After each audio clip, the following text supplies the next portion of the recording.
Today, buying almost anything is as simple as driving to a shopping mall or opening an app on a smartphone. A single building can contain clothing stores, grocery markets, restaurants, banks, cinemas, pharmacies, and electronic shops, making modern shopping feel effortless. Yet for nearly all of human history, nothing like the shopping mall existed. If someone in ancient Rome needed bread, they visited a baker. If they wanted sandals, they found a cobbler. A broken pot meant seeking out a potter, while fresh meat required a trip to the butcher. Every purchase meant another stop, another conversation, and another part of town. Shopping wasn't a quick errand, it was a daily journey through a bustling world, filled with noise, smells, bargaining, and familiar faces. Long before department stores and supermarkets, marketplaces served as the beating heart of every community. They were much more than places to exchange goods. Markets connected farmers with city dwellers, craftsmen with customers, and distant travelers with curious locals.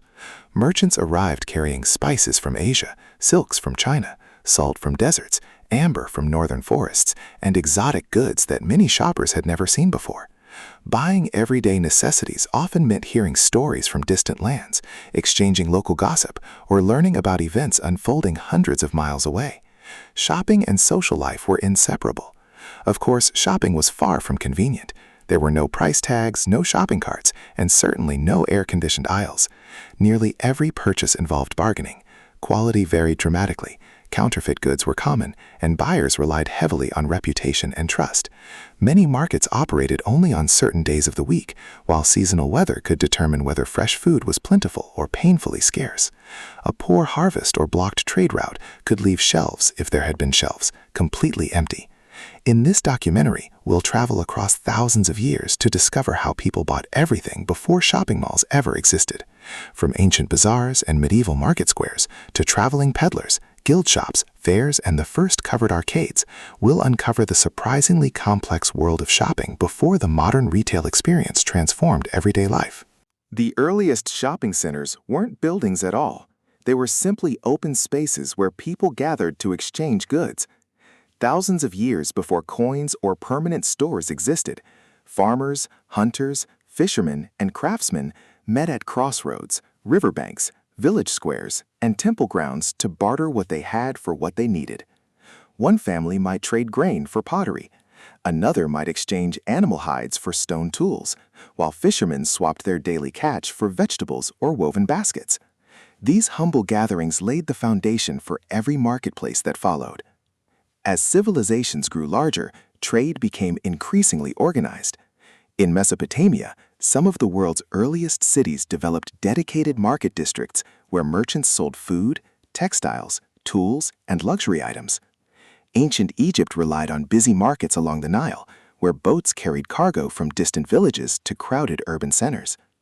In Greece, the agora became the heart of public life, a place where buying goods blended seamlessly with politics, philosophy, and social gatherings. Meanwhile, Rome's forums bustled with vendors selling everything from olive oil and wine to jewelry, furniture, and imported spices.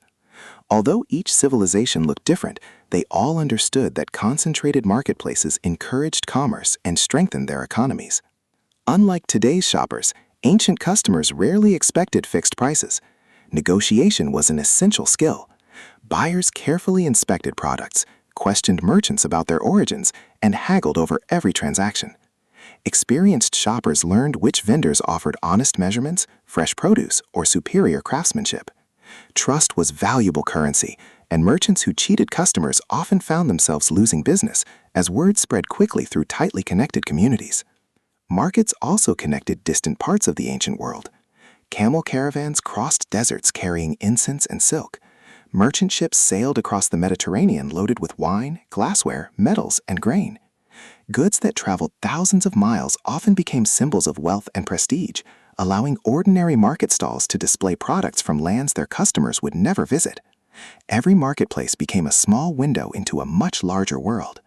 These early trading centers may have lacked storefront windows, escalators, and food courts, but they accomplished the same basic purpose as today's shopping malls, bringing buyers and sellers together in one lively place where commerce, conversation, and community thrived side by side. As towns and cities expanded, Markets alone could no longer meet everyone's needs. Instead of waiting for weekly market days, many craftsmen began opening permanent workshops where they both made and sold their goods. This marked a major change in the history of shopping. Rather than wandering through a crowded square hoping to find what they needed, customers could visit a specific street where skilled artisans worked every day. Although these workshops were much smaller than modern stores, they offered consistency, familiarity, and a growing sense of specialization. In many ancient and medieval cities, different trades naturally clustered together. One street might be filled with blacksmiths, hammering horseshoes, knives, and farming tools from sunrise until dusk. Another neighborhood echoed with the rhythmic tapping of cobblers, repairing worn boots, and crafting new leather shoes. Bakers filled entire blocks with the comforting smell of fresh bread, while butchers displayed cuts of meat outside their shops to attract customers. Potters, weavers, tailors, jewelers, candle makers, and carpenters all tended to gather near others practicing the same craft. This arrangement made life easier for shoppers, who knew exactly where to go depending on what they needed. These workshops were more than stores. They were workplaces. Customers could often watch products being made right before their eyes. A blacksmith shaped glowing iron in front of waiting buyers. A tailor measured customers personally before cutting expensive cloth. A cooper assembled wooden barrels one plank at a time, while a silversmith carefully engraved jewelry under the watchful eyes of curious visitors. Buying an item often meant speaking directly with the person who created it, allowing buyers to request custom designs or small adjustments impossible in today's mass-produced retail world. Guilds also played an important role in maintaining quality. Throughout medieval Europe, many skilled trades belonged to organizations known as guilds. These groups regulated prices, trained apprentices, enforced standards, and protected both craftsmen and customers from dishonest practices. Becoming a master craftsman required years of training, ensuring that buyers could generally trust the quality of goods sold by recognized guild members. Guild signs hanging outside workshops became symbols of reliability long before modern brand names existed. Without printed advertisements, colorful logos, or illuminated storefronts, shopkeepers relied on creativity to attract attention. Since many people could not read, businesses displayed painted wooden signs showing what they sold. A boot represented a cobbler, a loaf of bread identified a bakery, a giant key marked a locksmith, while scissors announced the presence of a tailor. These simple images helped customers navigate busy streets regardless of literacy. Shopping in these districts was a highly personal experience. Merchants often knew generations of the same families, remembered regular customers' preferences, and occasionally allowed trusted neighbors to buy on credit until harvest season or payday arrived. Reputation mattered immensely. A single dishonest transaction could damage a craftsman's standing for years, while fair dealing created loyal customers who returned again and again. Although these specialized streets lacked the convenience of modern shopping malls, they offered something today's retail centers often cannot: direct relationships between makers and buyers. Every purchase carried the story of the hands that crafted it, turning ordinary shopping into a personal exchange built on trust, skill, and community. Not everyone lived close to thriving towns or permanent shops. For millions of people throughout history, the nearest market might be several days' journey away. Poor roads, dangerous forests, mountain passes, and unpredictable weather made regular shopping trips difficult or even impossible. To solve this problem, merchants took the marketplace on the road. Traveling traders became the lifeline connecting isolated villages with the wider economy, carrying everything from everyday necessities to rare luxury goods across vast distances. Some traveled on foot with baskets balanced across their shoulders, while others guided horses, donkeys, camels, or ox-drawn wagons packed with merchandise. Rivers and coastlines offered another highway, allowing boats loaded with grain, cloth, salt, pottery, and tools to reach settlements inaccessible by land. These merchants followed established trade routes, visiting the same communities month after month or season after season, becoming familiar faces welcomed by eager customers. The arrival of a traveling merchant transformed an ordinary village into a lively event. Children often spotted the caravan first, running through the streets announcing its approach. Families gathered with baskets of eggs, wool, cheese, or handmade goods to trade for items unavailable locally. Villagers crowded around wagons filled with colorful fabrics, polished metal tools, cooking utensils, mirrors, spices, needles, ribbons, books, medicines, and decorative trinkets. Even those who bought nothing came simply to see unfamiliar products from distant lands. These merchants sold more than goods, they carried information. Long before newspapers, telegraphs, or the internet, traveling traders spread news between towns and kingdoms. They shared stories about wars, royal weddings, harvests, changing laws, distant disasters, and opportunities for work. A merchant who had visited several cities could describe strange customs, foreign fashions, or exciting inventions. For isolated communities, these travelers served as living newspapers, connecting ordinary people to events unfolding far beyond their own horizons. Of course, life on the road was anything but easy. Merchants faced bandits, storms, floods, disease, and political unrest. A broken wagon axle, an impassable bridge, or an outbreak of conflict could delay deliveries for weeks. Valuable cargo attracted thieves, forcing many traders to travel in groups for protection. Some hired armed guards, while others joined large caravans where safety came from numbers. Despite these risks, the profits from successful journeys often made the dangers worthwhile. Traveling merchants also introduced new fashions and tastes. A unique fabric from Persia, fragrant spices from India, delicate porcelain from China, or fine glass from Venice could inspire local craftsmen to imitate foreign designs. Everyday consumers gradually gained access to products and ideas that would otherwise have remained confined to distant civilizations. In many ways, these traders helped create one of history's earliest forms of globalization. Without permanent shopping centers, traveling merchants ensured that even remote villages could participate in regional and international trade. Their wagons served as mobile department stores, their stories connected communities, and their journeys helped spread goods, knowledge, and culture across continents long before shopping malls or retail chains ever existed. For much of history, shopping wasn't something people did every afternoon. In many towns and villages, the biggest buying opportunities came only on special market days or during enormous annual trade fairs. These events transformed quiet communities into bustling commercial centers almost overnight. Farmers, craftsmen, entertainers, merchants, and travelers poured in from every direction, bringing goods that local residents might see only once or twice a year. Long before shopping malls offered dozens of stores under one roof, these gatherings served the same purpose on a much grander and often much noisier scale. Weekly market days became the backbone of medieval commerce across Europe, the Middle East, Africa, and Asia. Local authorities often assigned specific days for buying and selling, ensuring that neighboring towns did not compete directly with one another. This allowed merchants to travel from one market to the next throughout the week, selling the same merchandise in different locations.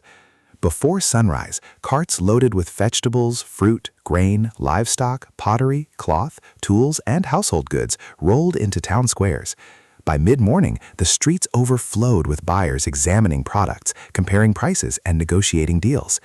The atmosphere was about much more than shopping. Musicians played lively tunes, while storytellers gathered crowds eager to hear tales of heroes, kings, and distant lands. Jugglers, acrobats, puppeteers, and wandering actors entertained children and adults alike. Food vendors sold roasted meats, fresh bread, pies, honey cakes, cheeses, and warm drinks. For many rural families, market day was one of the few chances to socialize with friends, meet future spouses, hear local news, or simply enjoy a break from daily labor. Even larger were the great trade fairs that attracted merchants from across entire kingdoms and continents. Famous fairs in places such as Champagne in medieval France became international centers of commerce, where traders from Italy, England, Germany, Spain, and the Byzantine Empire exchanged enormous quantities of goods. Fine wool, silk, spices, leather, jewelry, books, weapons, carpets, and precious metals changed hands in deals worth fortunes. These fairs could last for weeks, drawing thousands of visitors and temporarily turning small towns into booming commercial capitals. Security and organization were essential. Local rulers understood that prosperous fairs brought wealth through taxes and trade, so they often guaranteed protection for visiting merchants. Guards patrolled the grounds, temporary courts settled business disputes, and officials inspected weights and measures to discourage fraud. Warehouses stored valuable merchandise, while inns overflowed with travelers who had journeyed hundreds of miles to attend. In many cases, contracts signed at these fairs influenced trade networks stretching across Europe and beyond. For ordinary shoppers, the fairs offered rare opportunities to purchase luxury items unavailable in local villages. Someone might save money all year to buy a sturdy iron cooking pot, a colorful wool cloak, a finely crafted knife, or a bolt of imported fabric. Wealthier visitors searched for jewelry, perfumes, exotic spices, or beautifully illustrated manuscripts. The sheer variety of goods was astonishing, making every visit an exciting experience full of discovery. Although these gatherings lacked parking garages and food courts, they shared many features with today's shopping malls and trade expos. They combined commerce, entertainment, dining, and social interaction in one place, proving that shopping has long been about much more than simply buying things. It was an event that brought entire communities together. While many European towns relied on open-air market squares, other civilizations developed something even closer to the modern shopping mall, the covered bazaar. Across the Middle East, Central Asia, North Africa, and parts of South Asia, enormous networks of roofed streets lined with permanent shops became some of the busiest commercial spaces in history.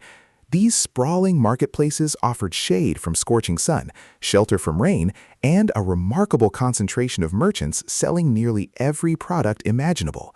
Walking into a great bazaar was an unforgettable sensory experience.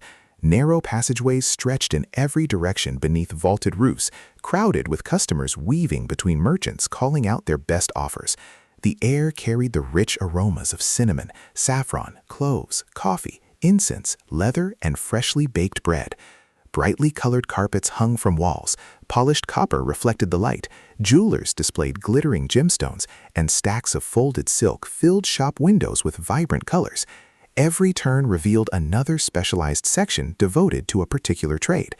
Rather than mixing all businesses together randomly, many bazaars organized merchants by profession. Goldsmiths occupied one lane, spice dealers another, while cloth merchants, booksellers, metalworkers, cobblers, and perfumers each gathered in their own designated areas. This organization made shopping more efficient and encouraged healthy competition between neighboring vendors selling similar products. Customers could easily compare quality, craftsmanship, and prices without walking across the entire city.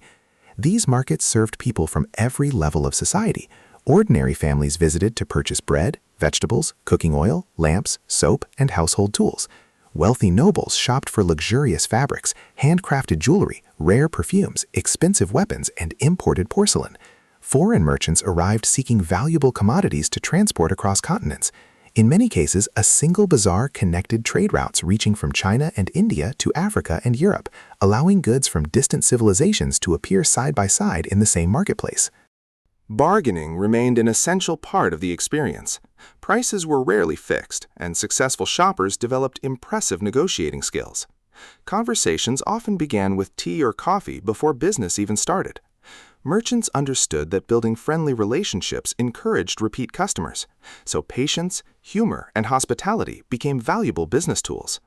A purchase was rarely a simple financial transaction. It was a social interaction that could last several minutes or even hours. Beyond shopping, bazaars functioned as centers of daily life. People met friends, exchanged news, discussed politics, arranged marriages, hired workers, and listened to traveling scholars or religious teachers. Inns nearby welcomed merchants from distant lands, while warehouses stored valuable cargo waiting to be sold. Banks and money changers often operated inside the market, allowing international trade to flourish despite the use of different currencies. Some of these covered markets grew to astonishing sizes. Istanbul's Grand Bazaar, for example, eventually housed thousands of shops connected by miles of streets beneath a single roof. Similar commercial districts appeared in cities such as Isfahan, Cairo, Damascus, and Samarkand, becoming economic engines that supported entire empires. In many ways, these bazaars were the true ancestors of today's shopping malls. They gathered hundreds, even thousands, of specialized retailers into one convenient location, protected shoppers from the weather, encouraged social interaction, and offered an incredible variety of goods. The biggest difference was that every purchase came with a conversation, a negotiation, and a personal connection that modern retail often leaves behind. For centuries, shopping meant traveling from one specialist to another. A family might visit the baker for bread, the blacksmith for tools, the tailor for clothing, and the candle maker for light. While this system worked well in busy cities, it could be inconvenient, especially for people living in smaller towns or on the growing frontiers of expanding nations. As populations increased and transportation improved, merchants began experimenting with a new idea, selling many different kinds of goods under one roof. It was a concept that would eventually lead to the shopping mall. The earliest version of this idea was the general store. Found throughout Europe, North America, Australia, and many colonial settlements, these stores stocked an astonishing variety of everyday necessities. Customers could buy flour, sugar, tea, coffee, salt, nails, rope, cloth, soap, candles, cooking pots, farming tools, medicines, and even toys without visiting multiple shops. Although the selection was far smaller than a modern supermarket, the convenience was revolutionary. General stores quickly became the center of community life. Farmers often traveled long distances to reach one, bringing eggs, butter, wool, or grain to trade or sell. Inside, neighbors exchanged news, discussed politics, read public notices, and caught up on local gossip while waiting for their purchases. Some stores even doubled as post offices, banks, or meeting places. In isolated villages, the general store was often the busiest building in town.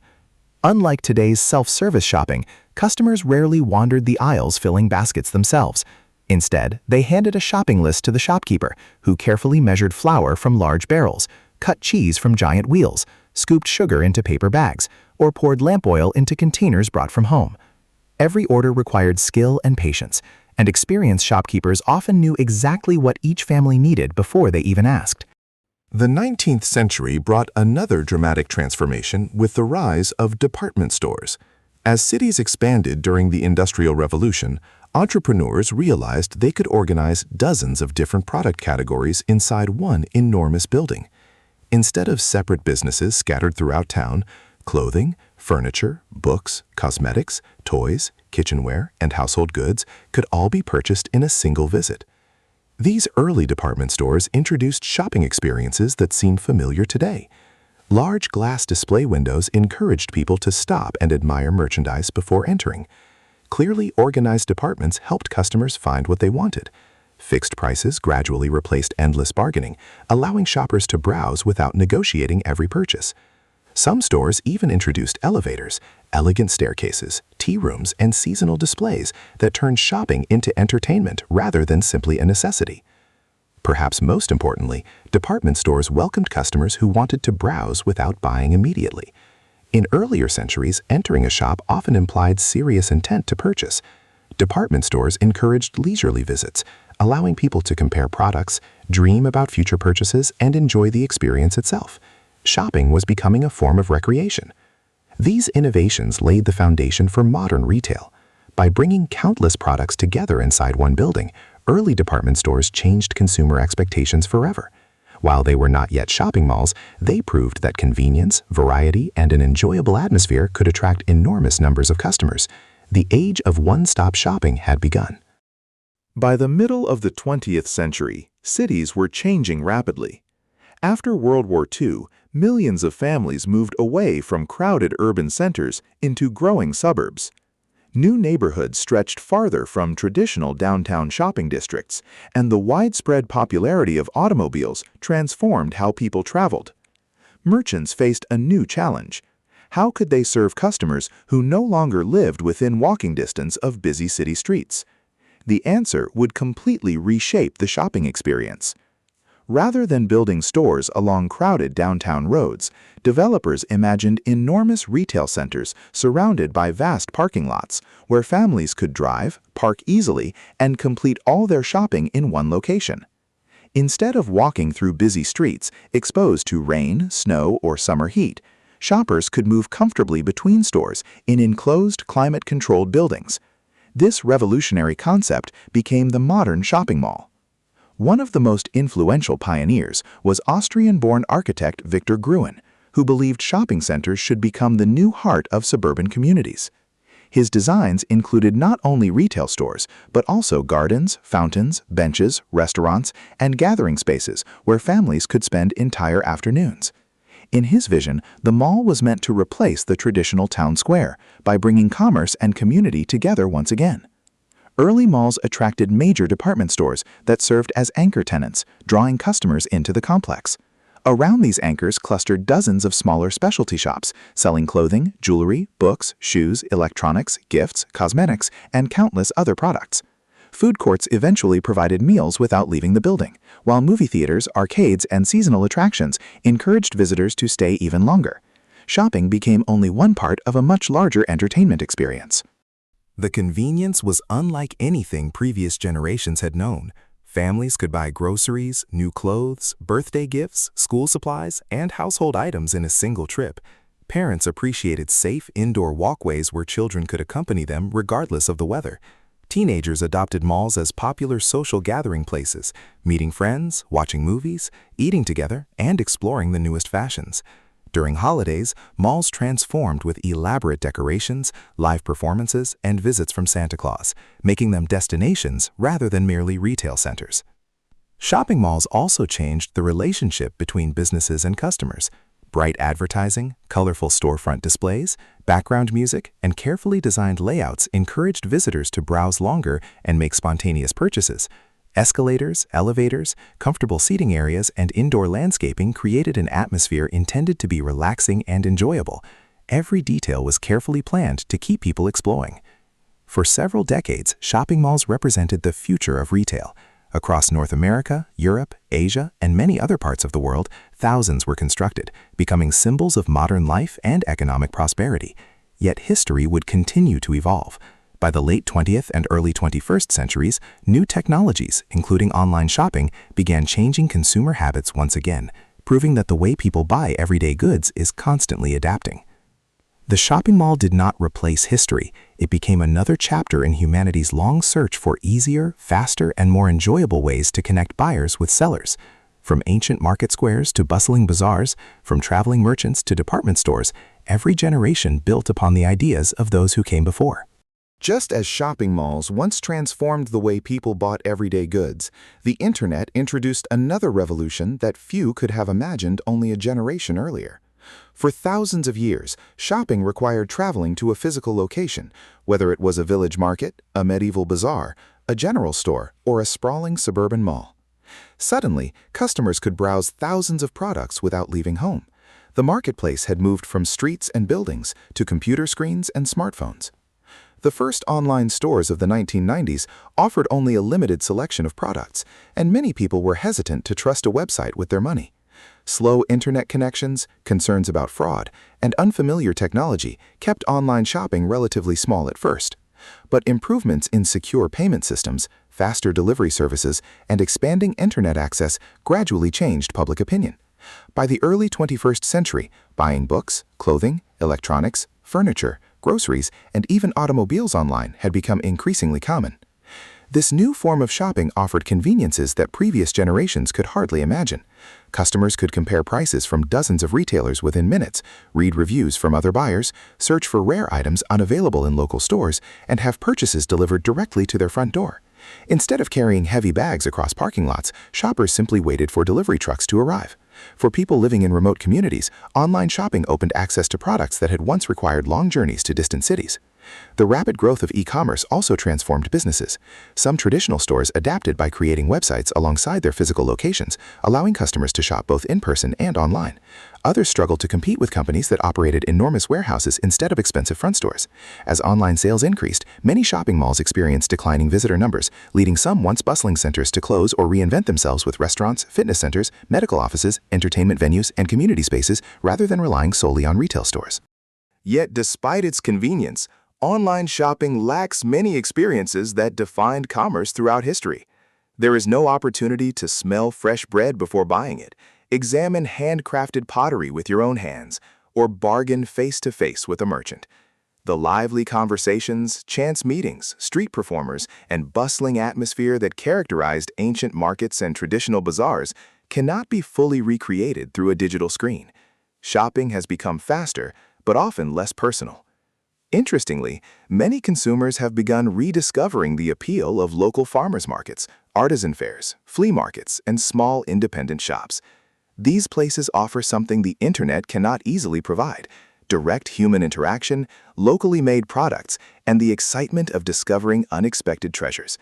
In many ways, modern society has come full circle, combining digital convenience with a renewed appreciation for traditional marketplaces. History shows that shopping has never remained unchanged for long. Every generation has adopted new methods while preserving pieces of the old. From barter systems to bazaars, department stores to shopping malls, and now digital marketplaces. Each innovation has reflected changing technology, transportation, and human lifestyles. The story of shopping continues to evolve, just as it always has. The next time you walk through a shopping mall or click the Buy Now button on a website, it's worth remembering just how extraordinary the journey of shopping has been. For most of human history, there were no supermarkets filled with endless shelves, no department stores, no shopping centers, and certainly no online marketplaces delivering packages within days or even hours. Every purchase required time, patience, and often a personal relationship with the people who made or sold the goods. The earliest shoppers wandered through open-air markets where farmers, fishermen, and craftsmen traded the necessities of daily life. As civilizations grew, permanent shops lined city streets. Traveling merchants carried goods across deserts and oceans, and magnificent bazaars gathered thousands of traders beneath sprawling roofs. Great annual fairs connected kingdoms through commerce, while general stores and department stores slowly introduced the idea of buying many different products in one convenient place. Eventually, shopping malls brought together hundreds of retailers under a single roof, changing not only how people shopped, but also how they spent their leisure time. Although each era looked different, the purpose remained remarkably similar. Markets have always been more than places to exchange money for goods. They are places where ideas spread, friendships form, cultures meet, and communities gather. Ancient traders shared stories from distant lands, just as modern shoppers exchange reviews online. Medieval merchants relied on reputation, just as today's businesses depend on customer ratings. Technology has changed the tools of commerce, but the human desire to connect through trade has remained constant. The history of shopping is also a story of innovation. Every generation searched for ways to make buying easier, faster, safer, and more convenient. Roads improved, ships sailed farther, railways connected cities, department stores organized merchandise, shopping malls simplified errands. The internet removed geographical barriers altogether. Each breakthrough built upon centuries of experience, proving that even ordinary activities like buying food or clothing reflect remarkable changes in civilization itself. Yet, perhaps the greatest lesson is that no system lasts forever. What once seemed revolutionary eventually becomes ordinary, and today's innovations may one day appear as old-fashioned as the bustling market squares of the Middle Ages. The future of shopping will likely continue to evolve through new technologies, changing lifestyles, and ideas we can scarcely imagine today. From the first villagers exchanging grain beside a riverbank to millions of people browsing digital stores from their homes, the history of shopping is ultimately the history of human connection, creativity, and adaptation. Every marketplace, whether ancient or modern, tells the same timeless story. Wherever people gather, trade follows, and wherever trade flourishes, civilization grows. Thank you for watching this journey through the fascinating world of shopping before malls. If you enjoyed exploring the forgotten side of everyday history, be sure to join us for the next Bizarre History documentary, where we'll uncover another surprising chapter from humanity's past.